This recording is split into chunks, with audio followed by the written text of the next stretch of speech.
Bura da belə qızların yanında. Baxır da indi hansı qızlar. Biraz böyüklərimiz. Orta məktəb belə deyim də. Kamal xanım bütün ayrılıb ki, məsələn, orta məktəb 8-də durur. Deyir ki, o bu uşaqlara narahat olmasın. Məsələn, universitet bu da uşaqlar üçün. Bu bizim isim otağımızdır. Bir də bizim bacı qardaş gəlir, oğlanları biz ayrı buluruq. Oğlanlar qızlarla bərabər olur. Bura idman yerimizdir. Bura bizim musiqi, sizin üçün ən sevdiğim otaqlar. Bunların deməyə baxın, bizim burada rəqs ansamblımız var uşaqlarımızın.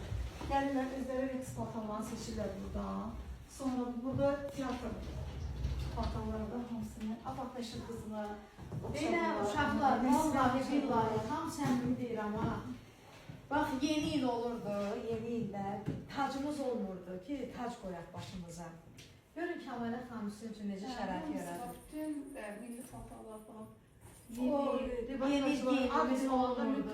Kəşki belə bir şeylərimiz olardı, o qədər sevinərdim. İqruşkalardan hardasa, İqruşka da tapa bilmirdik ki, onu əzib, yox. Zəl qoymalı. Nədir, kleyləyib tac eləməyə. Görün necə şərait sizin üçün. Hər xırda detala fikir verir Kəmalə xanım. Bir də görsən özləri kişi obrazına salırlar. Hər bir rol var bizdə burada.